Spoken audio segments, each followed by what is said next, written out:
Hello and welcome to the Surveyor Podcast with James Baker and John Lever. Two chartered surveyors embarking upon a social media journey, locked in a virtual room with nothing better to do than to discuss everything surveying.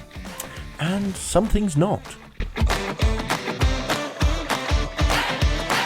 Hi everyone, welcome to the next episode of the Surveyor Podcast. We've got a special guest today, but before I come along to our guest, I'll just hand over to John to provide some thanks for some comments we've had. Yeah, brilliant. Thanks, James. Right, okay. So the feedback I have today was from Ahmed Waleed, and he said it was on our LinkedIn feed where we put this up. It's about a week ago now as well. He said, "Good job, John." so there you go, mate.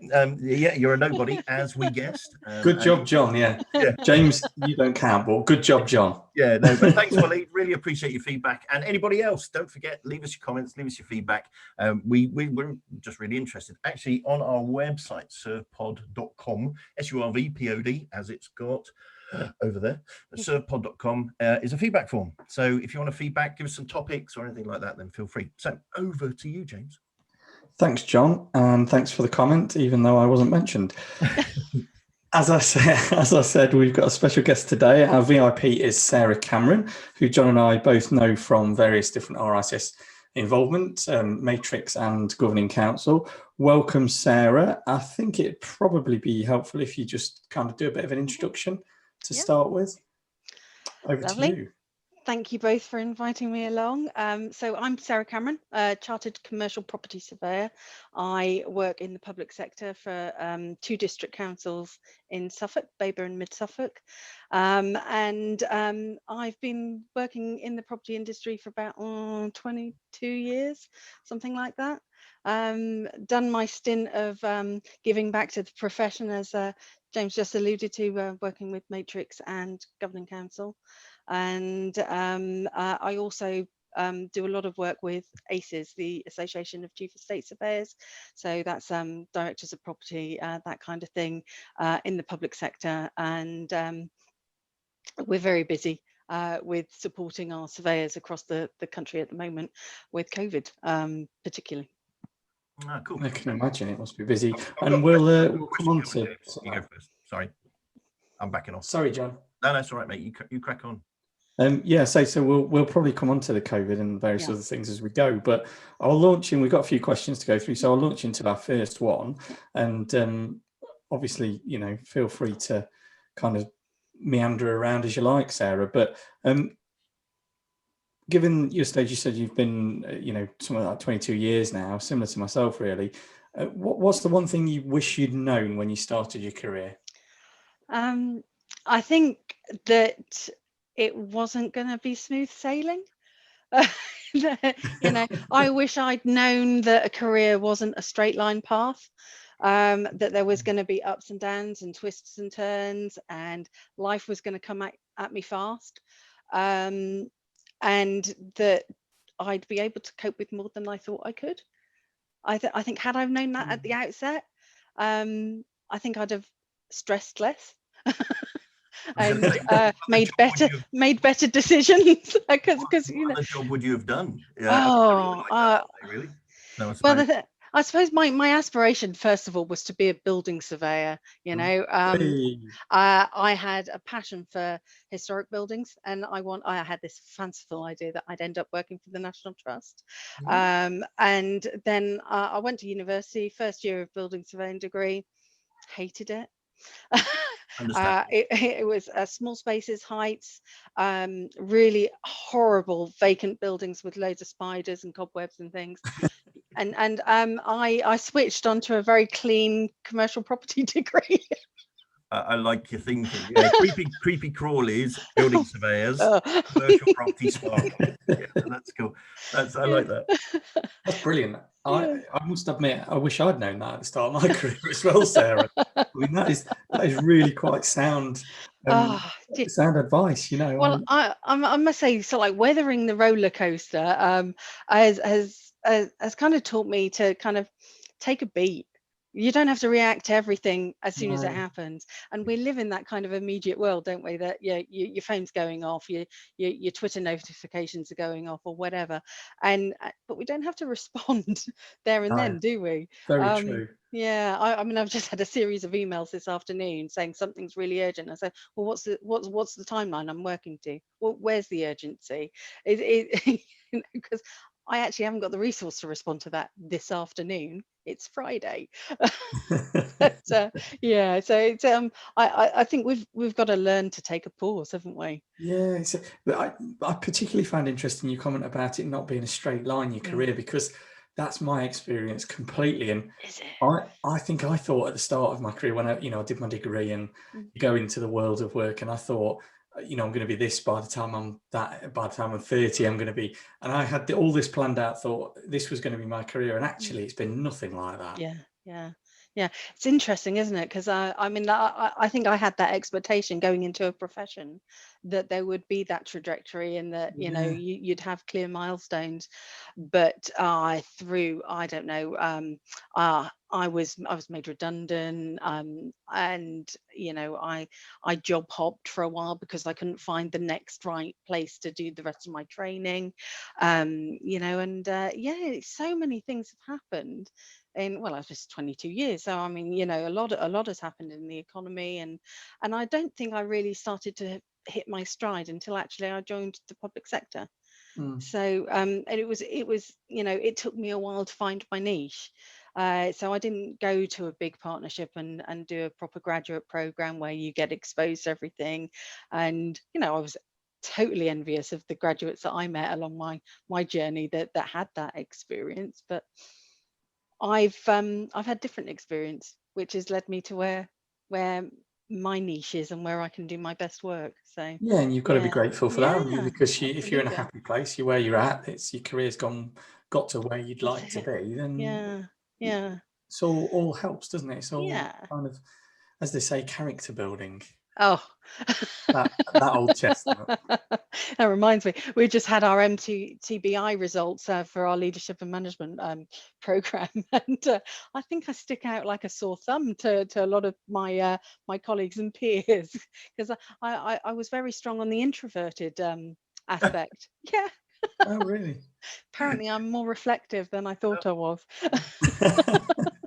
I'm not sure where I would stand on one of those. Probably. No, you'd be an extrovert, John. Well, probably a spread across the whole scale, and then or on underneath it, or something like that. It's interesting because I've just done a quick version with my team members. Kind of bit tongue in cheek, but because I don't want to put them to feel like they're being put in a box, because that's not what it's about. It's about where you get your energy from, and so where you do your best work, but also identifying what is it's kind of more of a development area, or what gives you negative energy so you don't do your best work, so your stresses kind of thing. So and because I've got a fairly new team, that seems like a really easy tool to start engaging some team building with them. But there's a core of 3 people with the same kind of characteristics, so they already work well together, so that's really nice.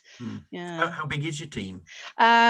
So I've got 2 estate surveyors, 1 development manager, and a technical officer at the moment that does more of our asset utilization work. I've got an assistant manager starting in a month, which will be great, because she's coming with development management experience, so that eases me off back to my core work, which is asset management. And I've got a couple of posts left to recruit, so not huge, but we work across both councils. Yeah, so that was a question I was going to ask you. So 2 councils, why 2? Yeah. Is it just it's 2 councils merge? 2 councils working together.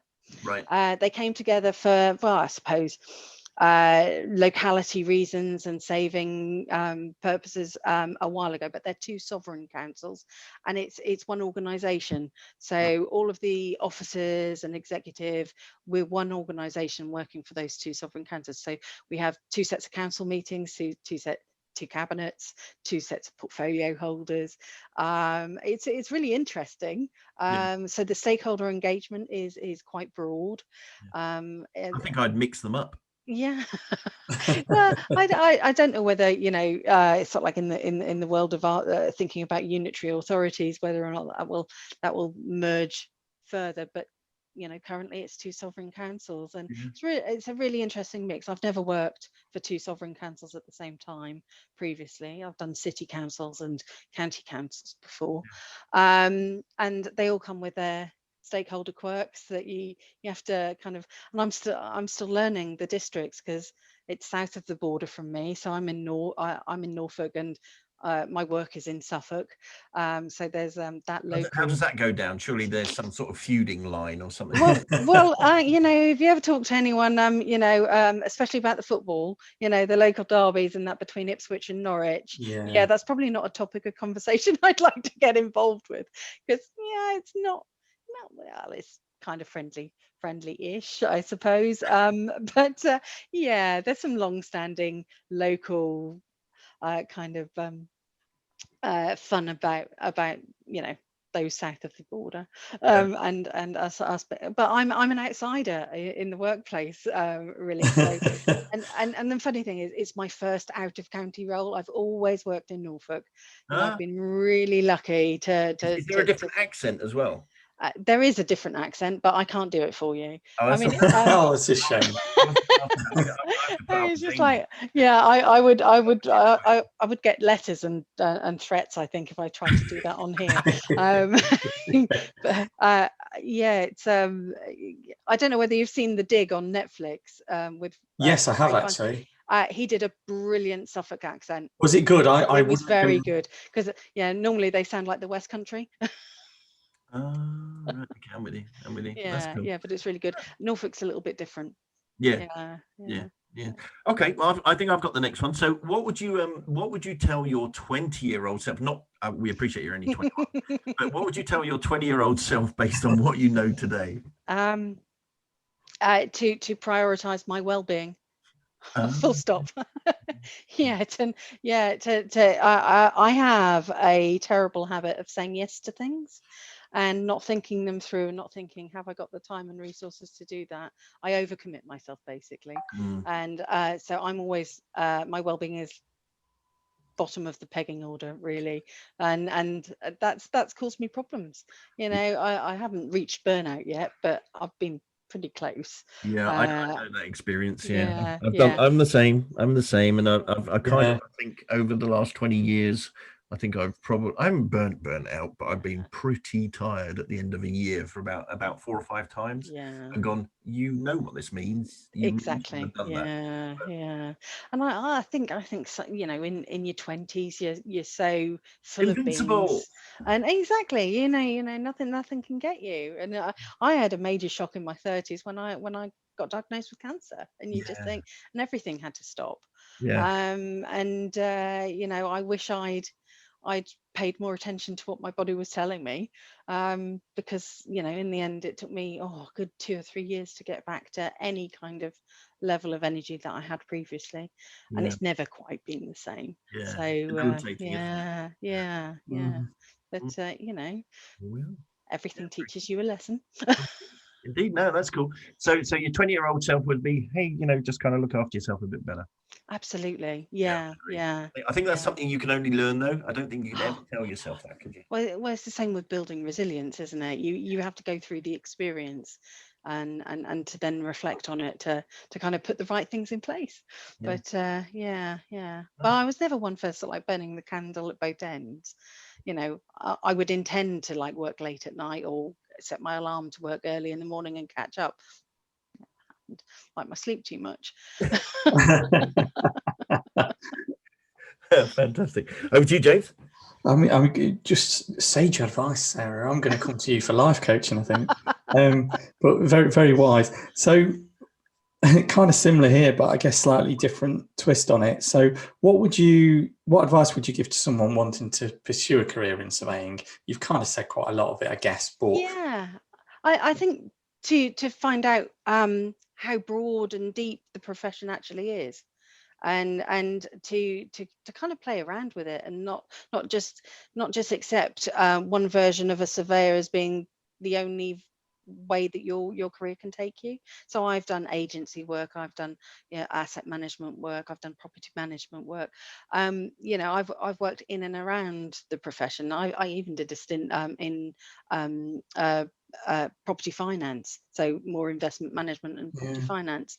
But there's so many opportunities, and I think that's the thing. Is finding what really gets you.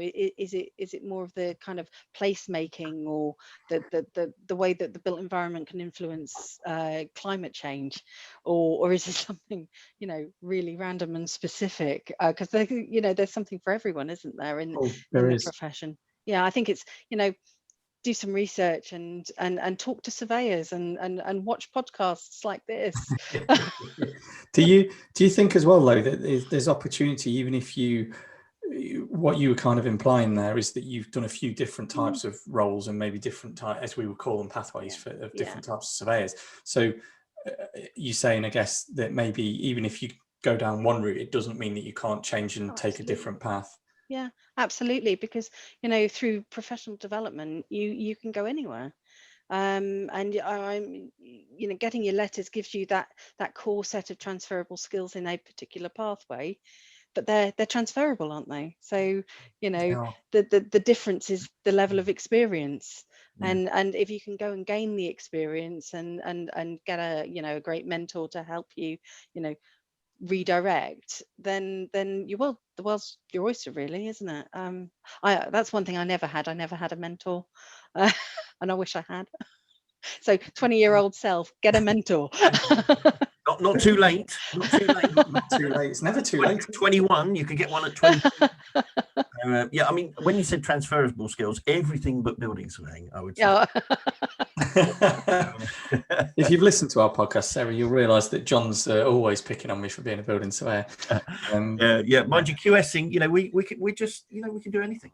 And James, you can always rebrand. You don't have to call yourself a building surveyor. No, exactly. I can do anything, whereas John can do is count bricks. Yeah, count bricks and beams. Sarah, just for the benefit, because we might have some building surveyors here who don't understand what you're talking about. So when you're saying asset management, so what actually what is the job from a commercial property side of things? Yeah. So I look after the land and ownership, land and buildings in the council's ownership, basically. Right. What sort of buildings are those? What sort of properties do you have to deal with then? Oh God, well, they're mainly operational. What does that mean? So we're talking office buildings, depots, right, customer access points, that kind of thing. We have a small amount of rental properties, so income generating properties, so small shopping precinct and industrial estate, that kind of thing. And we have a lot of land. So we have land that's coming forward or capable of coming forward for affordable housing. Right. So we're a stock owning district councils, and we have a lot of open public space and public realm land, and one of my councils has 900 uncategorized assets in the asset register, which range from being hedgerows, verges, little scraps of land that have been given to us at some point or left over from developments, that kind of thing. But some of them are big enough to do something with. So we're going through a process of proactive asset review to do options appraisals and see where the best value lies. That's predominantly what we do in assets. Yeah. And then we've got our development part of our team, which is actively looking at land capable of development and working with a development partner to bring that forward, but also to acquire land through Section 106s so that we can acquire the affordable units that are being developed around our areas. Are you, I mean, not that I really understand this, but I mean, locally, I'm in a little village just north of Bedford, and we've had some planning sort of proposals come through for a lot more housing. Are you seeing the same then where you are sort of there's it hasn't stopped, it hasn't dwindled over the last year or so. We're seeing a lot of developments coming to completion at this moment. So we had a big push before Christmas because we had some receipts, capital receipts that we had to spend. So we acquired a lot of Section 106 units. So a number of units are coming back into our ownership. And we also did a lot of street purchases. So actually buying houses just to add to the stock. Oh, really? Oh, yeah, okay. yeah. So there's a lot of that. And residentially, the market's been pretty buoyant. Yeah. And developers, there are delays, obviously, with Brexit and COVID to schemes, but still pretty strong. Yeah. And I suppose Suffolk is close enough to the kind of commuter belt. Well, I was going to ask you about that actually. Do you think commuter belts matter anymore? No. I just wonder. I just wonder whether the whole pandemic and COVID thing has gone. Oh, you don't need to be in a commuter town anymore because you're not commuting. Well, that's it. And I think as we move out of the pandemic, we'll see a lot of that relax a little bit. I mean, in Norfolk, we definitely saw a mini peak of people looking to buy rurally in to get away from the big cities. I mean, I suppose that's the hang up from all those kind of post I can't even say Apocalypse. Yeah, that's it. Those disaster kind of post-zombie. Well, yes, It's interesting. There were a lot of reports, weren't they? And probably first lockdown last year, or almost a year ago now, but March sort of time, April, around after people genuinely were stuck at home and nothing much to do, and there was a lot of talk when we were coming out of that last summer that there were a lot of people looking for rural properties and properties in other parts of the country away from London, which is interesting. And I do wonder, will that still be the case? Time will obviously tell, but yeah, interesting stuff. I mean, do you have the infrastructure to do it as well, though? Because you need internet connectivity, don't you? And being quite rural, I'm guessing you're impacted by that to a certain extent, are you, or is it quite good where you are? Do you know what? I live in Norwich, and our internet isn't great. We're supposed to have 5G, not brilliant, and it's. That infrastructure does need to be improved. I mean, we're looking at our accommodation strategy and what the future for our office is for our staff. At the moment, we don't have all of the answers. We need to do a bit more work, but we've shown that for nearly 12 months, our agile kind of response has worked really well. And that only a small number of business critical needs have had to be delivered from a workplace. Everyone else has moved quite seamlessly to home. Obviously, there's been equipment that needed to be sourced and things like that. And there's been some well-being issues around that consolidated move, but we were already on that agile journey. So we moved into it quite well.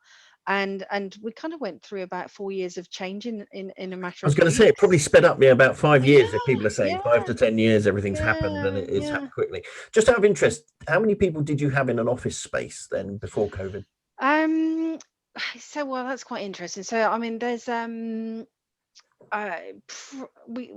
head office is probably, I don't know, 250 desks. Right. We had a survey done the autumn before lockdown, and we were only reaching about 60% occupancy because people were already working from home and working in an agile way.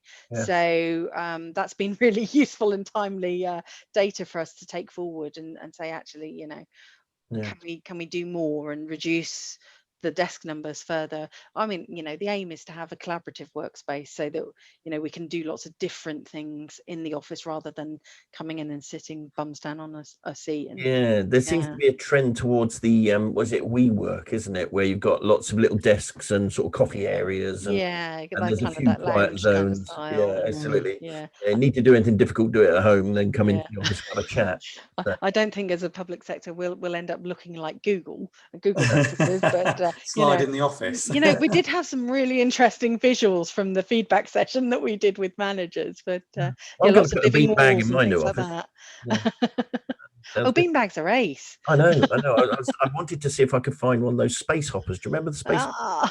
Oh, I'm yeah, a child of the 70s. Yeah. I know. I wanted a space hopper in my office, so I've got a new office coming soon. I just had to get that into this podcast. I'm trying to get it into every podcast. Oh, brilliant. Right. Okay. So I think it's my next one, even though I digressed there, James. I pushed us That's all fine, around John. for a while there. Okay. Sarah, biggest challenge doesn't need to be work, can be anything. What's your biggest challenge to date, and what have you learned from it? So I'm not going to talk about the big C again. So I've mentioned it once, and that's my that. limit. But I think work-wise, there was a very early on in my public sector career, I was asked to attend a parish council meeting. I wasn't given a brief or a remit or any boundaries, and I had a side chat while this meeting was going on that wormed its way into the press. And shortly after that, I was asked to leave the company I was working for, because I was a local builder I was working for at the time, Right. and it was to do with a land ownership. But what was said wasn't anything that was damaging. It was the fact that they didn't want to be seen to be at the parish council meeting. So and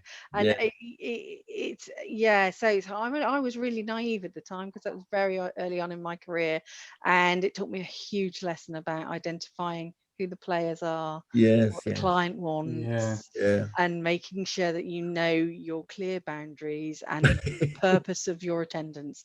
I should have just been a shy person at the back, not interacting with anyone, and I'm very good at identifying client briefs and expectations now.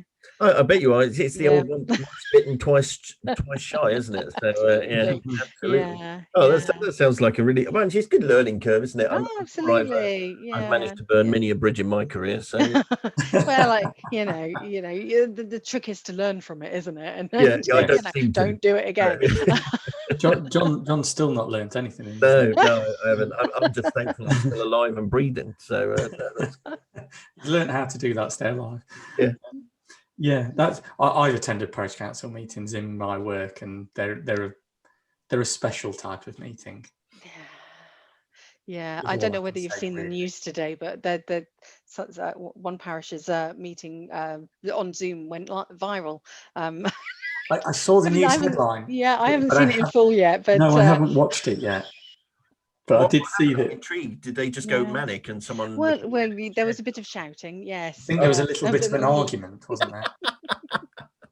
They just love it. You kind of, it's one of those experiences, isn't it? When you sat in a meeting and someone's kicking off and you're kind of sitting there going, I need to make myself as small as I can. It's so hard to do. Really quite embarrassing. Can you stop doing that now, please? That's right. Can you take this offline? Oh, that's it. I mean, so I've just written our strategic asset management plan, so that we have that kind of framework in place, because engagement is so important in what we do, and because the team I inherited had quite a number of interims who weren't engaged. They weren't engaged at all. They were, just wanted to get the project done and off their desk, and so we've got to really focus in on the people side of things and the social impact side of things, because it's best value isn't always about the money. Yes, very true. Cool. Over to you, James. Well, just leading on from that then, and again, this doesn't have to be work related, but what do you think's your biggest success?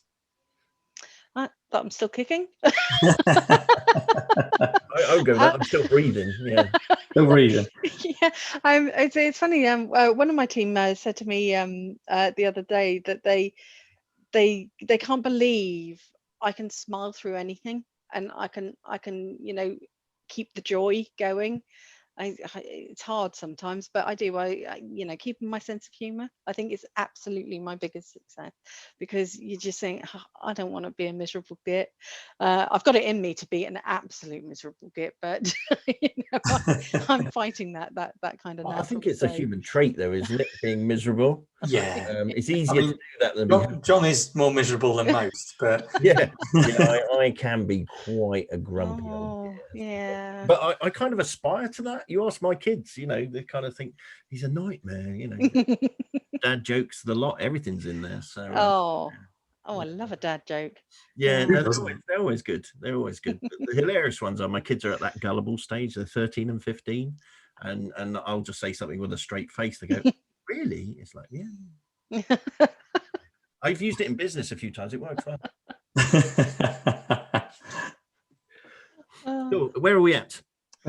Yours is up next, John. Oh, yeah. Okay. So a big question here.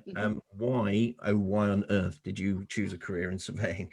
Why on earth? I was just thinking I'd throw in a bit of extra excitement there. So no, why did you choose a career in surveying? Did you? Now, James and I both felt we ought to be architects and fell into surveying. James went obviously building surveying. I went quantity surveying, and we found it seems to be a bit of a trait. So the question is, did you want to be an architect?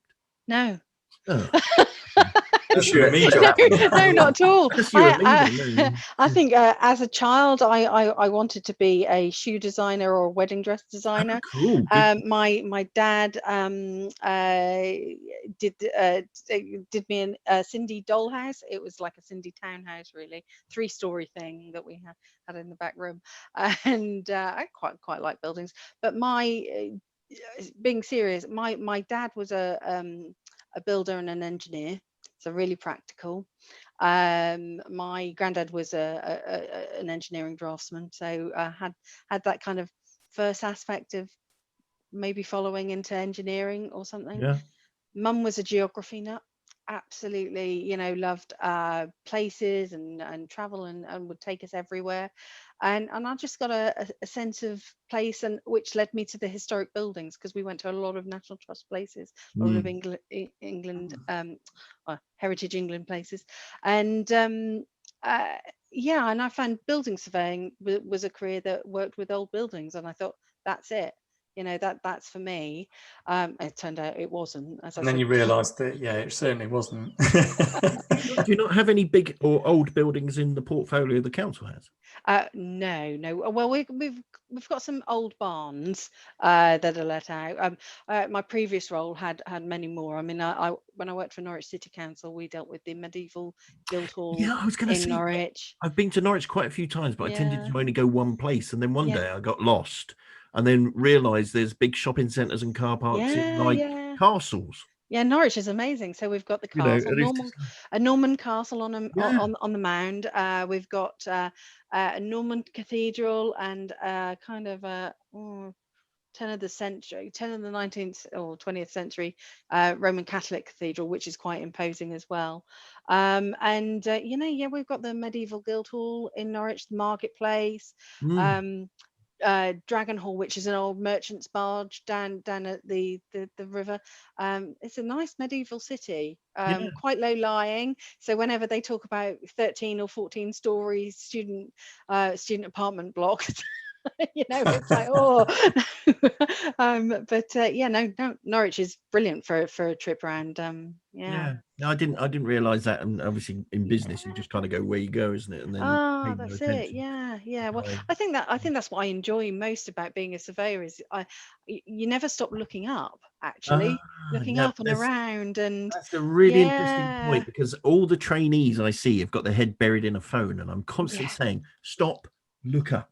And it was, as you walk around London, I did quite a lot of work in London before the pandemic and everything, constantly saying to the candidates, so when you walked into the office, what's happening next door?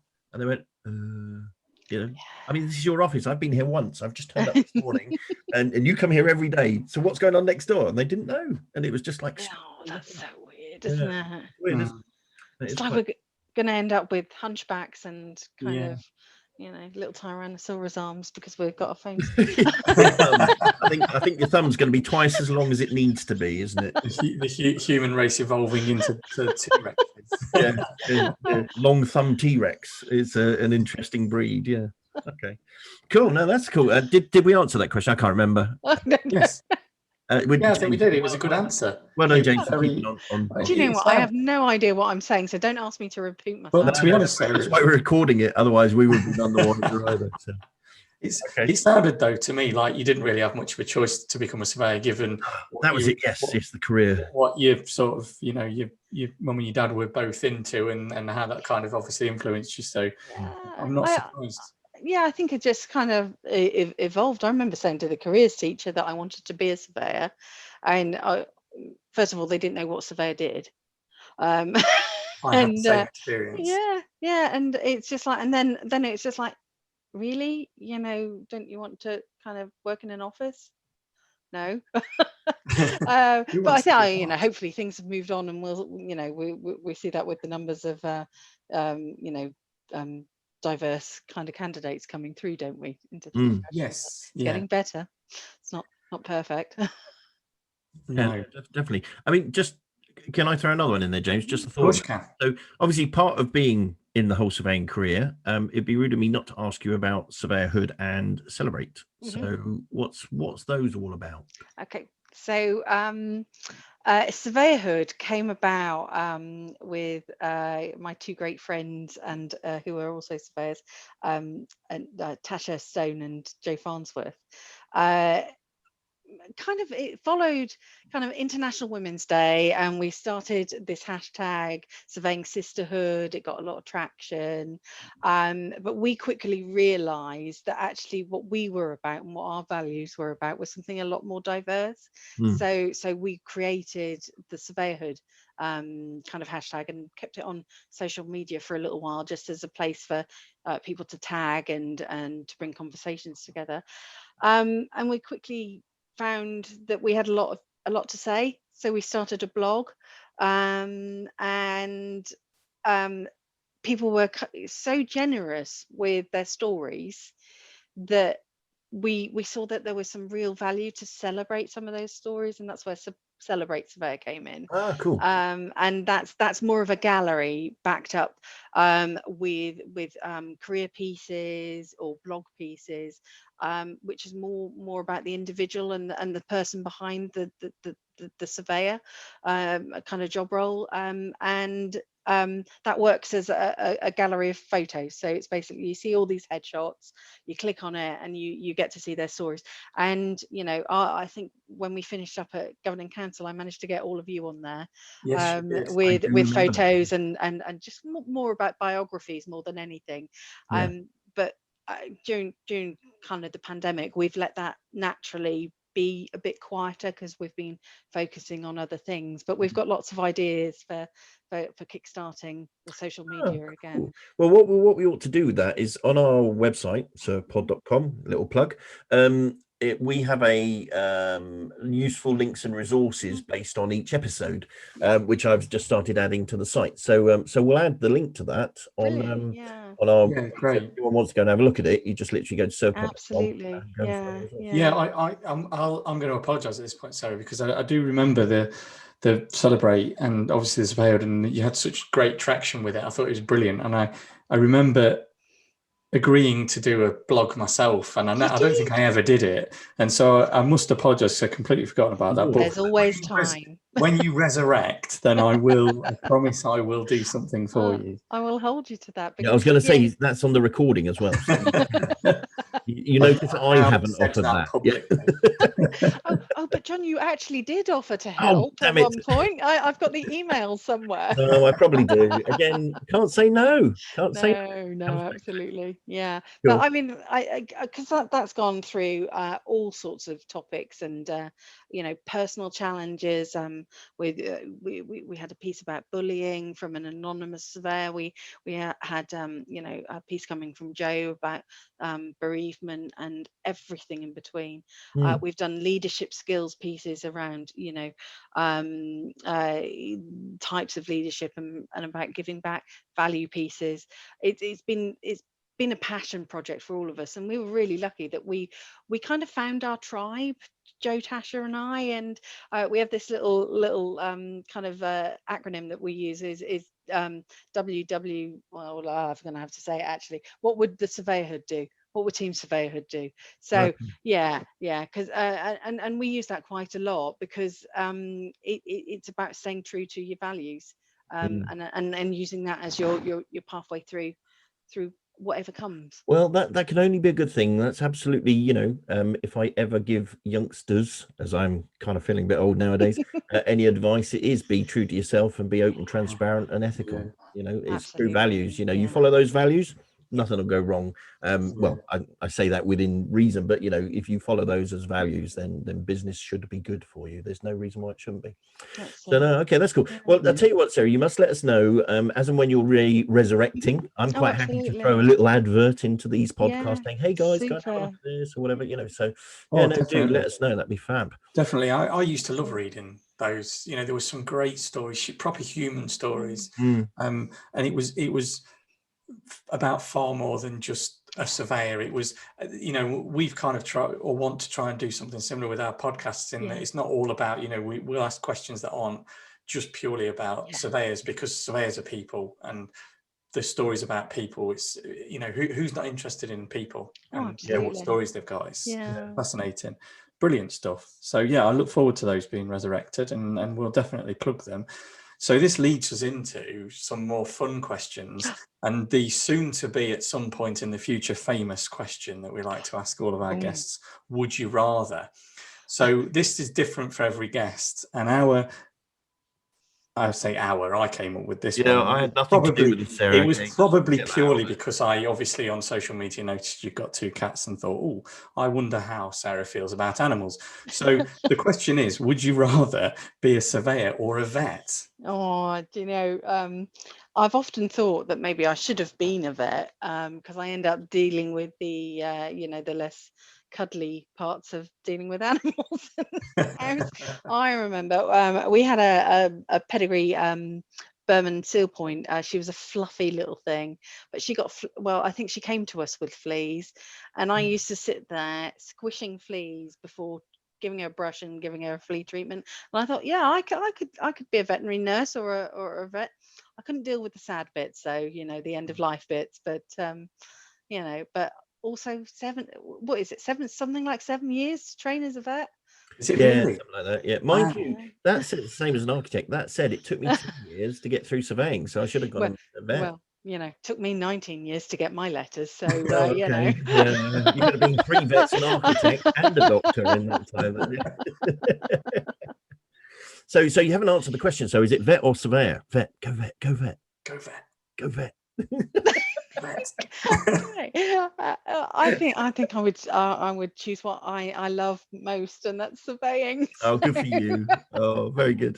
Yeah, no, I think there's a lot to be, mind you, with vets. There's some really big animals you can come across, like horses and stuff. They like bite, don't they? That can really do some damage. So something bigger than you. I think I say no. I mean, we've had these 2 cats since just before Christmas. They're still sort of like in their youth.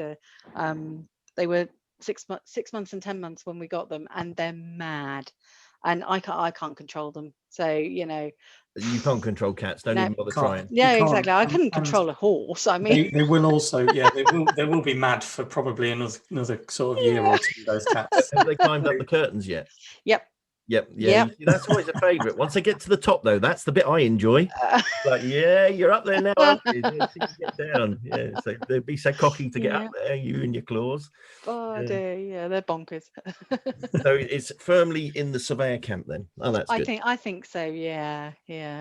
Okay, cool. Right, me next. So bit of desert island discs here, but it's not desert island discs. So what 3 things would you want to take with you to a desert island? Are there any rules around? Well, not really. As long as you go disto, scale rule. Okay.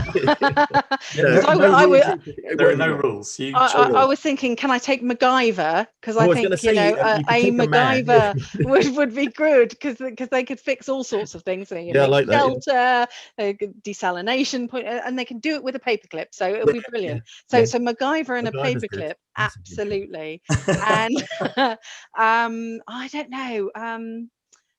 Probably a fishing rod. Oh, because if you've got MacGyver to make your desalination kind of kit so that you've got some fresh water, assuming you haven't got like a waterfall on the island, then at least you can get some fish, can't you? That's true. That's true. I'm practical, aren't Yeah, I? the old hunter-gatherer in me would want to go and make a spear, though. Oh, well, Yeah. that's very dramatic. Yeah, not the most efficient way of catching fish, though, John. I don't think. No, well, I'll have you know, depends what sort of spear you're making, but that's a conversation for another day. So is that two, or did you class the paperclip as one of those items? Well, yeah. Because he could have that in his pocket, couldn't he? That is true. Yes, yes. So we'll probably have to make sure that he was wearing lots of pockets to hide things away. Okay. Yeah. Okay, no, that's cool. That's cool. Okay, I think it's you, James, next, isn't it? Yeah. Did I ask Desert Island, or did you? I lose track. No, you did. You did the desert island, John. No, okay, right. You did desert island. So, Sarah, we've spoken a little bit, I guess, and touched on COVID and impacts and things. But just to talk a little bit more about it, how has the pandemic affected you in your part of the world and your work, and then maybe just how you kind of see things changing over the next year, really. Okay. So yeah, it's been the gift that keeps on giving in terms of work and workflow. There are so many new work streams resulting from COVID response, and it's escalated some work. It's made us think twice about other work. I personally have been on a couple of the recovery cells that we have where we're looking either for sites for mass vac centres or testing centres, that kind of thing, and working collaboratively with emergency response and business continuity colleagues as well as the NHS, and that's ever changing. It's demanding and requires quite a lot of collaborative project work. At pace, so there's no let up. It's also given us time to think about what we might want to do differently with the office. So as I said previously, we were already on an agile journey, but because we're not there and we moved purely to work from home except for business critical issues, that we've then got an office sitting there needing something doing to it, or do we not go back to it at all?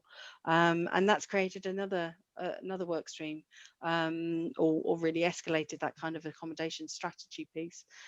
So it's been incredibly busy. I started the week before national lockdown 1, and I think I had six or 7 days in the office before we all moved to work from home. And I don't know what normal was for my organization. Yeah. I didn't meet enough people to know who my key relationships should be with. And I've met people online through meetings, but I don't know who else is in the organization that might be able to help me get what I needed done. And yeah, it's been a tough year. And then on top of that, you've got life is not the same. And you've got all the pressures and stress there. So I think we've got a lot of lessons to learn about how we live and how we work and what we prioritize. Yeah, that's really interesting. James and I were talking the other day, actually, that we think, if you take it down to its basic of house design, are we going to now design an office, not just a study, but an office into our houses in the future, and things like that? Isn't it? It's really interesting, isn't it? We found we saw an article recently that talked about 10 things that are going to change in the next year or whatever. So we're probably going to do a podcast on that and have a conversation around those. Really, but it's quite an interesting one. Really is interesting, and sort of and how that all kind of will pan out, because we don't know. I mean, obviously we put I don't know if you listened to it, but we did our 2021 predictions, and James was predicting that we'll be out of it by now, and I said no. Optimistic. I was just pulling his leg, but no, it's you got. I reckon. I don't know about you, but not that I'm a harbinger of doom or anything, but realistically, I think we're where we are for another 12 months or so ish. I would probably say at least. Really, because I mean, you think about how quickly they can roll out the vaccinations, and is that vaccination going to protect us from all the various strains that are going to develop? Because there will be others. Exactly. I think we'll be in and out of a tier system for a good while. Yeah. I mean, we've got to get out of lockdown for you. first. Here's one for you. So I was saying to James the other day, do you think? And someone said it to me completely out of the blue today, who runs he runs a very large firm, so we were having a conversation about, do you think if you were going to have a meeting, let's say a face-to-face meeting now in months to come, but you were in the meeting with someone who wasn't vaccinated? It's an interesting one, isn't it? I'll just leave it there. It's like, ooh, well, I suppose it depends on whether or not whether or not you've been vaccinated yourself. Because yeah, I mean, there was something being talked about that it's the AstraZeneca or Zeneca vaccination is protective against transmission, or is at least lowering transmission rates. right. But do you know what? I mean, I just don't think we'll go back to the standing close, having handshakes kind of meetings. I think there's already been that culture shift. So, and which is quite nice, because I've often described myself as the least people person. So the distance is quite nice. I was going to say, some people climb up the wall that they can't get out. I'm quite happy to be at home and not have to deal with anyone. And do you know what? I don't know about you guys, but I found just, again, other observations. I go through life like going, oh wow.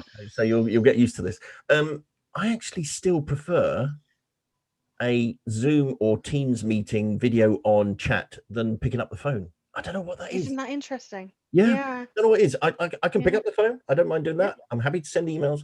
Actually, I was thinking about the other day, when I say to people, I'll give you a call. Actually, I want to talk to you on Zoom. I don't or whatever. I don't know what that is. I don't know what it is. But it's just a bit weird that it's kind of nice to see faces, isn't it? I find the telephone's a little bit.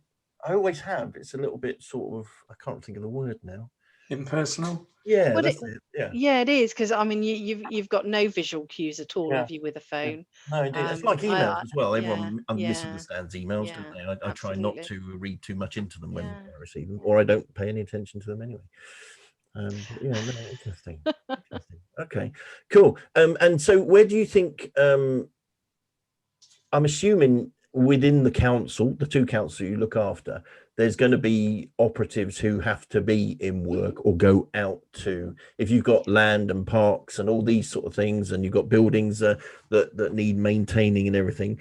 Is that all part of your remit to look at that sort of side, or is it not your team? Not really my team. My team will have to go out to sites and meetings and various things, but operationally, each service department has their own risk assessments and methods of work. And I think, in lockdown as we are now, it's very limited as to those activities. But I think we've worked really well the past few months. And haven't really let the workflow slip. Unless it's out of our control. So now, you're a manager. So have you, where you're managing a team, what do you say, about 5 or 6 people? Or it will be. You're managing a team of 5 or 6. So have you paused for thought? Because I did this the other day for me, because I've only got 2 direct staff, but I've got about 40 consultants. So so looking at, there's a team out there. Have you, either for yourself or for your team, just kind of stopped all of a sudden going, oh, I need to think about that now before I ask them to do something? And that could be go somewhere, do something. That whole new range of things has now come into our thinking of what am I asking someone to do? Is it safe? Absolutely. Absolutely. And that has to be one of the first things that you think of. I mean, I had to go out a couple of weeks ago to meet people, because I had to smooth over a case that had gone south quite quickly, and the easiest way for me to do that was to have an on-site meeting where we could see what the problem was, and then bash out a solution. And it was the first conversation I had was about, well, who's going to be there? Is it going to be outside? Are we going to wear masks? The answer was yes to that, and we worked out our methodology beforehand. But 2 of my staff have worked tirelessly between October and December on acquiring houses, and they had to go into people's houses and do inspections with the building services operatives to make sure that they knew what the kind of schedule of works would be to get them into stock. and it was concerning when they first started going out and making sure that they had access to masks and a sanitizer, and or they could get to a touchdown point where they could, do what they needed to do. But also, we're talking about 3 or 4 members of staff entering someone's home. Yeah, They yeah. have no I mean, control over. that's a bit your world, isn't it, James? Well, yeah, I mean, there's only me. There's not sort of 3 or 4 people, but yeah, I mean, part of my work is going into people's homes doing surveys, home buyer surveys. Yeah. So and then the other part of my work, a good chunk of it anyway, is going into schools and doing work with schools, project work or survey work, whatever it might be at schools. And so there's a whole load of things that I have to consider before I go and do these inspections. And with the sort of home type survey work, I try and work it so that I'm doing vacant properties, if I'm honest. Just because it's easier, collect keys or whatever and go in. And luckily I've managed to do quite a lot of those. There's been the odd occasion where people have been in situ and it's a case of just turning up with a mask on and they stay in one room or whatever and move and stay there, and I will go about the house and do my business, and they just stay out of my way. So that's kind of social distancing and all that, but making sure we're not in the same room. But then at schools and things, because there is still schools aren't shut, they are still operational in that there's a certain amount of students in them.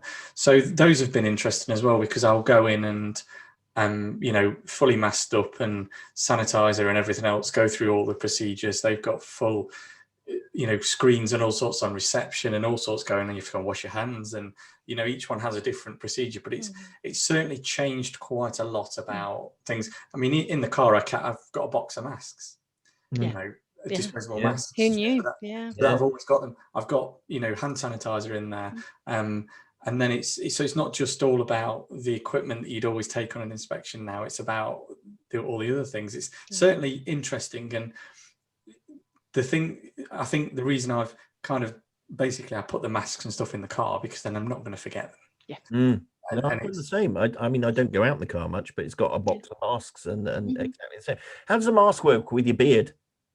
Oh, it's a nightmare, John. To be honest, I mean, it works, but every time I wear one afterwards, I think I'm going to need to trim my beard back again now, because it never used to be this big. And it's a big bushy beard at the moment, isn't it? I grew it in lockdown 1, and I've just kept it kind of in check. But then I normally get the barber to do it. Now it's kind of getting a bit out of control again. I try and do it myself. It's difficult to do it yourself when it's big. It's a big. I've allowed my kids to cut my hair 3 times in this. Oh my goodness. I won't show you the back at the moment.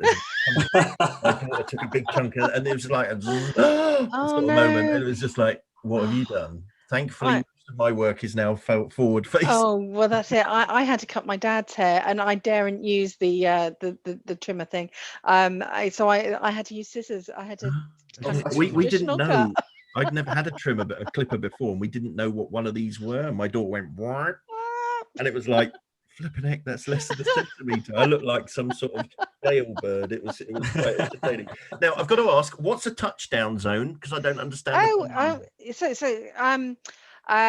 We have some office space in like depots where our waste management services are, and it can be used for people just dropping in, access to a printer, access to a network cable, that kind of thing, that they can.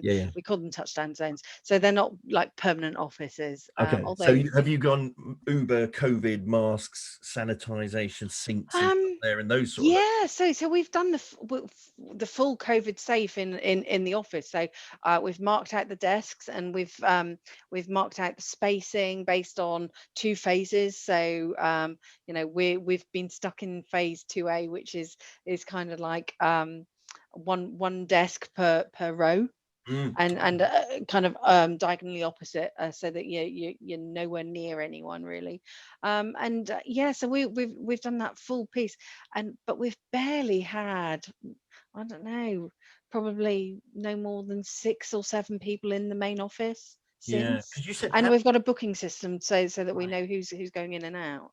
How many would you have had in that normally? Because you said there was about 250 people. So about 60% occupancy at any one time. The data was really interesting, that post 2 o'clock in an afternoon, the office was pretty empty, and Fridays in particular. Friday afternoon. So we've learned a Really lot surprised. about how the office was being used before COVID, Yeah. and so and because of the booking system, we know how it's being used now, which is extremely limited. And what we're thinking is well, how can we deliver an office that works for us, maybe on a smaller floor plate? So we're What thinking do you savings all need the your time. office for? What do you think the office is going to be used for in the future? I think it will be the kind of work that you need people to come together on. So kind of that collaborative work. And I know from my directorate that we would only need to go in 1 day a week perhaps. And what I'm saying to my team is that another day a week I'd like us to do more proactive site days, so that we go out, we look at the big schemes, we look at the intermediate schemes, and we do some of that work collaboratively on site. And then 3 days working at home, I think is the ideal mix for us. It's a hybrid approach, really, more than anything. No, that's really interesting, because my 2 staff are up in York Leeds direction, and for whatever reason, it doesn't really matter where they are. We converse over Zoom and all these different things all the time. But before COVID, I was, every 3 weeks we would go meet up, and we'd meet up at a restaurant or a cafe, and we'd spend a day there and chat and catch up with each other. And I was just wondering whether I'm not actually prepared to actually sit inside with them anymore. Not that I don't like them or anything. But I was just wondering whether the old walk and talk, find a country park, and we'll kind of, chat it through, and bring your own food, and we'll have a little picnic. But that's summer, isn't it? You can't really do that in the winter. Sorry? Ice cream in the park. Yeah, absolutely. Sounds But then fun. no, you see, you got to buy that off someone. Then you got to bring your own stuff. I'm Sanitizer cone. I've kind of gone slightly sort of mad in that way. Is I don't really want to buy anything. I don't want to touch anything you've touched. It's really strange. I mean, even in my village, normally taking the dog for a walk, you'd kind of you'd feel a bit rude about stepping out and walking around someone on the other side of the road, wouldn't you? It's a bit like the Good Samaritan, isn't it? It's not like if anyone here knows their Bible stories from Sunday school. It's awesome for introverts, though. Oh, absolutely. Now I'm thanking people for keeping away from me. It's fantastic. So I think it's strange, isn't it? I do think it's strange. And it's I mean, in our lifetime, would we have ever thought that? And our kids will look back and go, those 2020 to 2025 is really weird. So yeah, interesting. Yeah. Cool. Weird. Well, I've run out of questions, James. Is there anything else? Yeah, I think that's everything that we were going to ask. Is there anything else you want to tell us, Sarah? Any gems or juicy things you've not mentioned already? No. Don't feel the pressure you need to. No, I should have had a think about that kind of thing. Oh, don't worry. Have you enjoyed words of wisdom? I was going to say, have you enjoyed having a chat? I have. It's been lovely, and it's nice to spend a Friday afternoon not worrying about what members are doing or I mean, stuff my team are doing. You had about the down. You've got a podcast with James and John to do. Thanks for joining us, though, Sarah. It's been it's fun. been really good. It's nice to have a chat. We've not seen each other for a while now, isn't it? It seems to be, probably December 2019 when we left council, since we were last actually all together. So lovely to see you. Yeah. John normally ends our. Yeah, I do. We have, sort of as always, we thank everybody for listening and obviously come to our website and subscribe. We've got YouTube, Apple Podcasts, Google, all those sort of things. And obviously, don't forget servepod.com. Come and leave some comments. And then it's customary to end with a stay safe, wash your hands, and don't lick any strangers. Yeah. So thanks ever so much, Sarah. Really appreciate it. It's been thanks, Sarah. And do come back and let us know how you're getting on with your surveyorhood and celebrate it in the future. I will do. That's brilliant. Thanks ever so much. Cheers. Take care now. Bye-bye. Cheers. Hello there, and thank you for joining us for our latest episode of the Surveyor Podcast. We hope you enjoyed listening to it as much as we enjoyed making it. Don't forget to subscribe at all your favourite podcast providers: Apple, Google, Spotify, iHeartRadio, and so on. Also on Twitter and Instagram at SurvPod, that's SURVPOD. You can also get us on YouTube. Click the subscribe button, and don't forget to click the little bell. It tells you when we post our latest content. And on our webpage, survepod.com. gmail.com. Don't forget to leave us your reviews, comments, suggestions, and of course, any questions. And finally, if you want to come along, join us at a future episode of the Surveyor Podcast, send us an email to survepod@gmail.com. If you like what you see and hear, tell your friends. Let's put surveying on the map. Stay safe, wash your hands, and don't lick any strangers. Bye-bye for now. The Surveyor Podcast is a copyright Deliver and Invise Limited production.